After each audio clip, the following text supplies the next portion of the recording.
Students, हम लोग exercise 12.3 में क्वेश्चन नंबर 7 तक सॉल्व कर चुके हैं लास्ट वीडियोस में। अब इस लेक्चर में क्वेश्चन नंबर अर्थ से स्टार्ट करते हैं, जो कि क्वेश्चन इस प्रकार लिखा है। आकृति 12.26 एक दौड़ने का पथ दर्शाती है। ये दौड़ने का पथ दिया हुआ है, ये पथ दर्शाती है। ये आकृति है 12.6, जिसमें ये दौड़ने का मतलब ट्रैक है, रैकिंग ट्रैक, जो ये दर्शाया गया है। अब इसमें एंट्रीज कुछ दी हुई हैं, जिसके बाएं और दाएं सिरे, ये सिरे और ये सिरे अर्धवृत्ताकार हैं। आधा वृत्त इधर है, आधा वृत्त इधर है। तो दोनों आंतरिक समांतर रेखाखंडों के बीच की दूरी 60 मीटर है। ये आंतरिक समांतर रेखाखंड है, इनके बीच की दूरी 60 मीटर दी हुई है। ये वाली ये 60 मीटर है, तथा इनमें से प्रत्येक रेखाखंड 106 मीटर लंबा है। ये यहां से यहां तक 106 मीटर लंबा है, जो समांतर रेखाखंड है। ये यहां से यहां तक 106 मीटर लंबा है।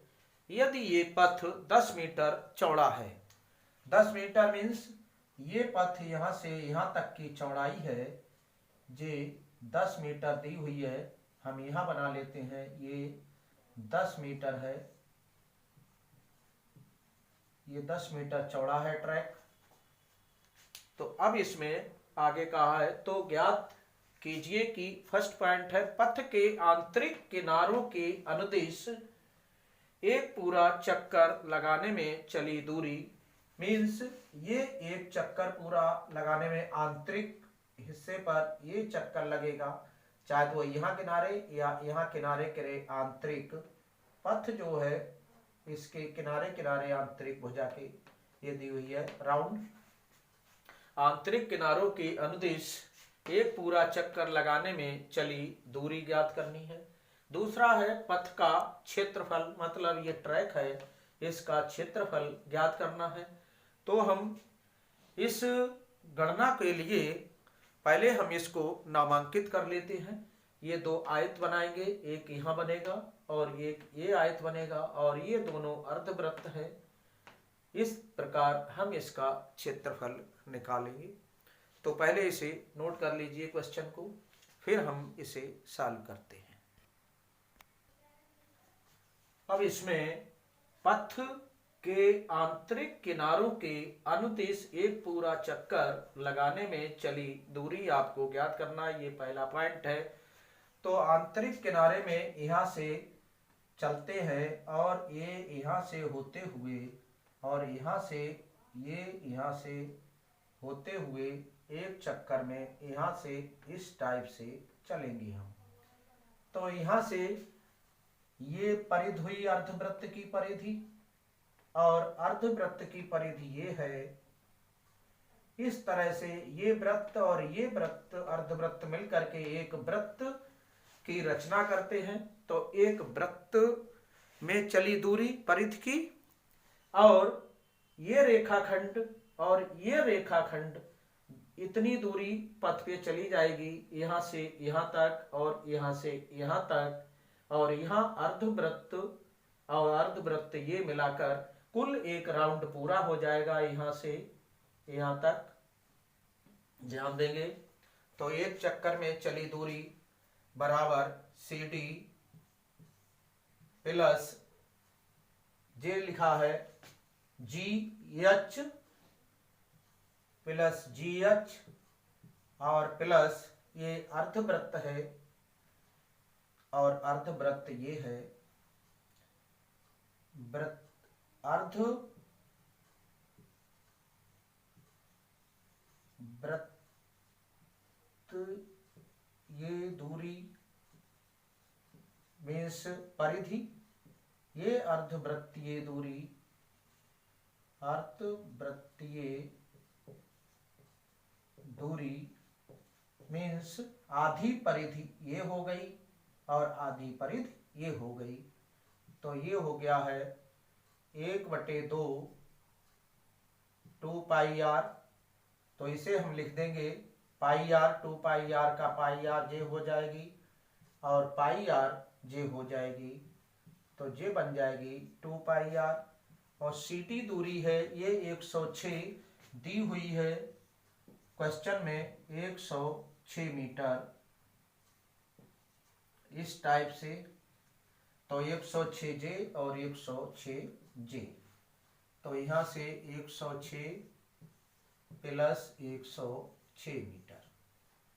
अब इस टाइप से 106 106 212 प्लस πr और πr 2πr और इसका मान 212 प्लस पाई गुणा 2r का मतलब है व्यास। ये व्यास है 2r, तो 2r की जगह व्यास ये दिया हुआ है अर्धवृत्त का 60 मीटर। तो व्यास के स्थान पर हम 60 मीटर रख देते हैं और इसे कैलकुलेट कर लेते हैं। तो एक चक्कर में परिधि मतलब दूरी निकल आएगी जितनी पथ पे दौड़ेगा कोई भी व्यक्ति। तो यहाँ 212 प्लस 22/7 गुणा व्यास है 60। तो इसे कैलकुलेट यहाँ एलसीएम ले लेंगे, 7 दूनी 14, 7 एकम 7 और 1 8 और 7 दूनी 14 प्लस ये 0, 6 दूनी 12, 6 दूनी 12 1 13, ये इसका एलसीएम हो गया है 7। अब यहाँ ऐड कर लेते हैं तो 4 8 और 2 10, 4 3 7 1 8 और 1 1 2/7 मीटर। इस टाइप से आंतरिक पथ पर एक चक्कर में जितनी दूरी तय करेगा वह जो है आपकी 2804 अर्थात 2804 में 4/7 मीटर दूरी तय करेगा। अब हम लोग नेक्स्ट इस पथ का जितना क्षेत्रफल है पूरा जो ये दिया है, इस क्षेत्रफल को कैलकुलेट करेंगे, ट्रैक का क्षेत्रफल। तो पहले इसे नोट कर लीजिएगा। सेकेंड स्टेप में दिया है पथ का क्षेत्रफल ज्ञात करनी कीजिए। तो क्षेत्रफल होगा, इसमें हम देख रहे हैं ट्रैक में 2 वृत्त 2 आयत बने हुए हैं, ये इन दोनों का क्षेत्रफल निकालना है। और ये ट्रैक है, इसे हम यहाँ से केंद्र मान लें तो ये आंतरिक त्रिज्या हो जाती है जो कि 30 मीटर बनेगी और 10 ये दी हुई है तो बाह्य त्रिज्या 40 हो जाएगी। तो इस टाइप से एक अर्धवृत्त के पथ का क्षेत्रफल, अर्धवृत्तीय पथ का क्षेत्रफल जोड़ देंगे और इन दोनों आयत के पथ का क्षेत्रफल जोड़ देंगे तो ट्रैक का क्षेत्रफल निकल आएगा। तो यहाँ लिखेंगे कि 2 गुणा आयत, चाहे तो ऐसे लिख सकते हैं हम लोग, आयत ABCD प्लस आयत जे है EFGH। तो EFGH का क्षेत्रफल प्लस इसका क्षेत्रफल निकालना है, इतना अर्धवृत्त और ये अर्धवृत्त। तो दोनों अर्धवृत्त मिल करके एक वृत्त खोखले की रचना करते हैं, अर्थात बाह्य क्षेत्रफल निकालना है और आंतरिक क्षेत्रफल।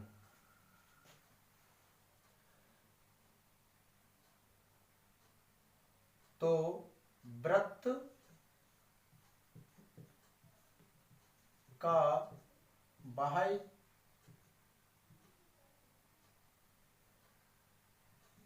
क्षेत्रफल जिसमें पथ भी शामिल है और माइनस वृत्त का आंतरिक क्षेत्रफल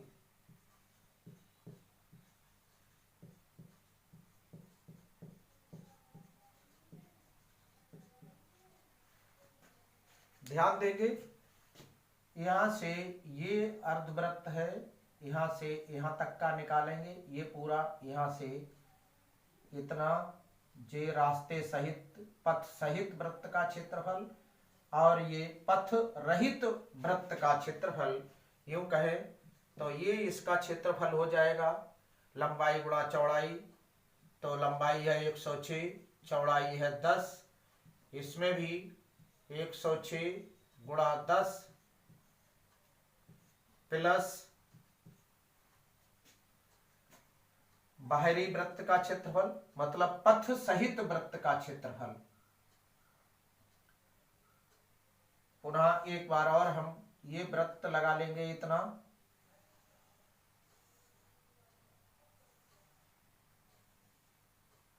और ये इधर वाला हिस्सा मिला देंगे हम इसमें इस टाइप से। तो ये जो है ये हिस्सा निकालना है, एक वृत्त बन गया आधा जे, इतना हिस्सा और इतना हिस्सा ये बन गया, ये मिला करके जे बन गया। तो बाहरी क्षेत्रफल निकालेंगे यहाँ से यहाँ तक का, ये पूरे का, और फिर अंदर वाले का आंतरिक क्षेत्रफल, वही मैंने लिखा वृत्त का आंतरिक क्षेत्रफल। तो यहाँ पाई r1 square minus pi r2 square.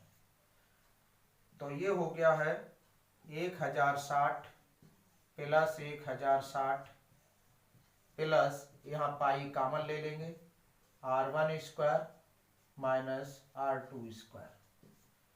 तो ये 0 6 और 6 12 1 1 2 प्लस पाई का मान 22/7 और ये बाह्य त्रिज्या है, ये 10 मीटर है, ये 10 और ये 30 है, 30 और ये 10, ये हमने लिख रखी है यहाँ पर 10 और ये 30। तो बाहरी त्रिज्या हो गई 40, तो 40 का स्क्वायर लगा लेंगे और आंतरिक त्रिज्या है 30, 30 का स्क्वायर।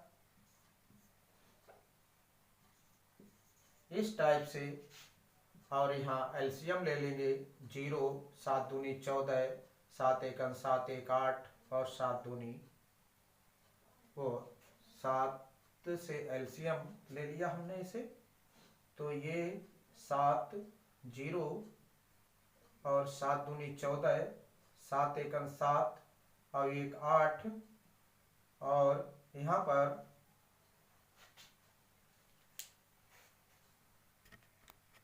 चाहे तो अभी हम इसको एलसीएम नहीं लें तो और सरल हो जाएगा, तो इसे हम ऐसा ही लिख लेते हैं प्लस 22/7 गुणा यहाँ माइनस 900, ये अब यहाँ से घटा देते हैं तो यहाँ 700 बचते हैं। एलसीएम लेने की जरूरत नहीं थी हमें, ये यहाँ से काट देते हैं तो यहाँ 100 आ जाएंगे, 100 से इसकी मल्टीप्लाई कर लेंगे तो 21 20 प्लस 22 से इसकी गुणा करेंगे इतना आ जाएगा। नहीं तो बाद में हमें एलसीएम ले लेते तो बाद में काटना पड़ता, जो कि करने जा रहे थे हम लोग। तो यहाँ से 0 और यहाँ 2 और 2 1 3 2 और 2 4, इतने मीटर स्क्वायर ट्रक का क्षेत्रफल आ गया है। तो अब इसे नोट कर लीजिए। ये क्वेश्चन नंबर 9 है। आकृति 12.27, ये 12.27 आकृति दी हुई है, जिसमें ए बी और सी डी केंद्र ओ वाले एक वृत्त के दो परस्पर लंब व्यास हैं। एक ए सी डी और ए बी परस्पर लंब व्यास हैं। जब ये व्यास है तो ये केंद्र से होकर दोनों जाएंगे, अर्थात केंद्र पर काटेंगे दोनों व्यास, तो ये 90 डिग्री होगा और ये भी 90 डिग्री होगा। और ये बड़े वृत्त की त्रिज्या हो जाएगी, जो कि लिखा है व्यास है, तथा ओडी छोटे वृत्त का व्यास है। ओडी छोटे वृत्त का व्यास है, जो कि बड़े वृत्त की त्रिज्या के बराबर है। तो इस प्रकार आगे लिखा है, यदि OA बराबर 7, OA बराबर 7 सेंटीमीटर, तो ये भी हो गई 7, ये भी हो गई OB, और OD भी 7 हो गई। तो छायांकित भाग का क्षेत्रफल ज्ञात कीजिए। तो इसमें जो छायांकित जो रेखाएं बनी हैं, ये रेखांकित भाग है, इसमें हमने बनाए हैं, यही पुस्तक में छायांकित भाग हैं। तो हम यहाँ पर चाहे तो रेखांकित लिखें, ब्रैकेट में छायांकित लिख देंगे, तो ये है कि इस भाग का क्षेत्रफल और इस भाग का क्षेत्रफल और इस भाग का क्षेत्रफल निकल आएगा। तो इस प्रकार यहाँ पर OD बराबर OA बराबर 7 सेंटीमीटर। इस प्रकार ये इसका व्यास है छोटे का और बड़े की त्रिज्या है। तो रेखांकित भाग के लिए हम निकालेंगे इसे। पहले इस वृत्त का क्षेत्रफल, छोटे वृत्त का क्षेत्रफल बराबर पाई, और इसकी R1 ले ले त्रिज्या, तो R1 स्क्वायर लगा देंगे। पाई का मान है 22/7 और R1 है इसकी 7, तो 7 का स्क्वायर, तो 22/7 गुणा 7 गुणा 7, 7 एकम 7, तो ये हो गया 22 सत्ते 154 सेंटीमीटर स्क्वायर। इस प्रकार इस छोटे वृत्त का क्षेत्रफल हमने निकाल लिया। अब इसका निकालेंगे। ये क्वाड्रेंट दिया हुआ है वृत्त का, चतुर्थांश का क्षेत्रफल, वृत्तीय चतुर्थांश का क्षेत्रफल में पूरा जो त्रिज्यखंड है उसमें से इस त्रिभुज का क्षेत्रफल घटा देंगे, तो इस भाग का क्षेत्रफल निकल आएगा। तो इसे नोट कर लेंगे। अब इसमें हम ये छायांकित भाग जो रेखांकित है इसका क्षेत्रफल निकालेंगे और उसको 2 से गुणा कर देंगे, क्योंकि जितना ये है उतना ही ये है। ये क्वाड्रेंट ये भी है वृत्तीय क्वाड्रेंट और ये भी वृत्तीय क्वाड्रेंट है चतुर्थांश। तो इसमें इस प्रश्न में हमें इस छायांकित भाग का क्षेत्रफल निकालना है। तो आइए इस छायांकित भाग के क्षेत्रफल के लिए पहले हम इन दोनों का क्षेत्रफल निकालेंगे। ये दोनों का भाग जो है ये क्षेत्रफल की दृष्टि से समान है, क्योंकि ये वृत्तीय क्वाड्रेंट में जो है वृत्तीय चतुर्थांश में ये भाग है, दोनों समान है।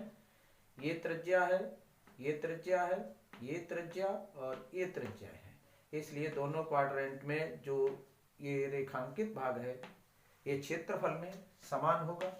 तो आइए इसमें लिखते हैं, रेखांकित अर्थात छायांकित भाग का क्षेत्रफल बराबर ये 2 भाग बने हुए हैं, तो 2 और त्रिज्यखंड का क्षेत्रफल, एक त्रिज्यखंड ले लिया, 2 से गुणा कर देंगे, दोनों त्रिज्यखंड का क्षेत्रफल आ जाएगा इनका और इनका, और माइनस इस त्रिभुज का घटा देंगे, 2 से गुणा करेंगे तो 2 त्रिभुज बन जाएंगे। तो इस टाइप से हमारे इन भाग का क्षेत्रफल निकल आएगा। 2 इंटू त्रिज्यखंड का क्षेत्रफल माइनस त्रिभुज BOC का क्षेत्रफल, इसका क्षेत्रफल ये घटा देंगे त्रिज्यखंड में से, इतने में से इतना त्रिभुज का, तो ये भाग निकल आएगा, और इससे 2 से गुणा कर दी तो इसका निकल आया। अब इसमें हम 2 इंटू पाई का मान है 22/7 और आर का मान है, ये दिया है OA 7 है, 7 का स्क्वायर, थीटा केंद्र पर बना कोण है 90 डिग्री है और बटे 360 है, माइनस हाफ, OC का मान 7 है, OB का मान 7 है, क्योंकि ये त्रिज्याएं दी हुई हैं, ये 7, तो ये सभी त्रिज्याएं हैं। ये OD है जो छोटे वृत्त का व्यास है, ये बड़े वृत्त की त्रिज्या है। तो सबसे पहले हम इसे हल कर लेते हैं। 0 से 0 कटा, 9 चौक 36 हुआ, तो ये आ गया 2 इंटू 22/7 गुणा 7 गुणा 7 बटे 4 माइनस 1/2 गुणा 7 गुणा 7। ये इससे 7 से 7 कैंसिल हो गया।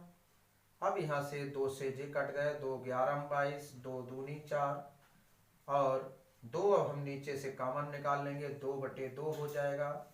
यहाँ 11 सते 77 हो गया, माइनस 7 सते 49 हो जाएगा और 2 हमने कॉमन ले लिए नीचे से, मतलब 1/2 कॉमन, तो 1/2 कॉमन, 2 से 2 कट जाएगा और ये आ जाएगा 17 में से 9 गया 8 और ये आ गया है 6 में से 4 गया 2, 28 सेंटीमीटर स्क्वायर।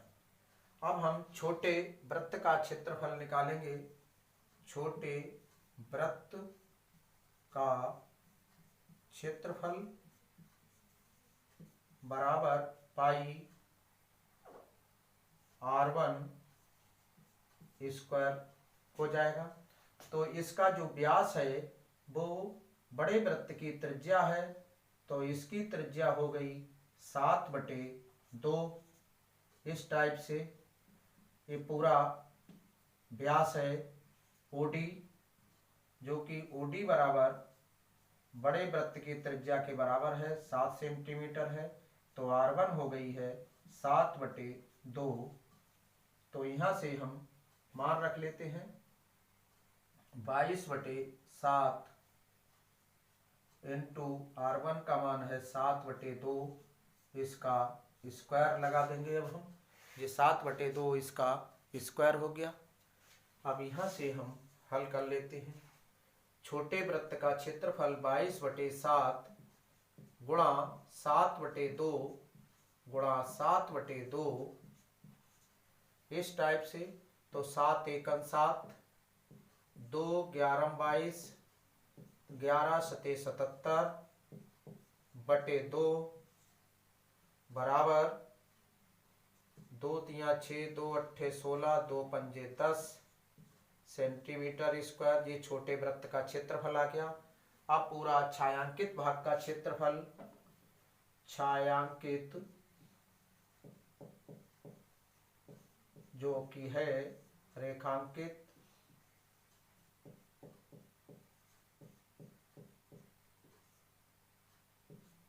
भाग का क्षेत्रफल बराबर छोटे वृत्त का क्षेत्रफल मीन्स 38.5 प्लस ये दिया है, ये इसका क्षेत्रफल ये है 28। अब हम इसे ऐड कर देंगे, 5.8 16, 3 2 5 1 6 सेंटीमीटर स्क्वायर। इस प्रकार इस आकृति में रेखांकित भाग जो है अर्थात छायांकित भाग का क्षेत्रफल इतना हमारा आ गया है। अब आज के लिए इतना ही। नेक्स्ट लेक्चर में नेक्स्ट क्वेश्चन होंगे। तब तक के लिए खुश रहिए, स्वस्थ रहिए, घर पर रहिए और सेफ रहिए।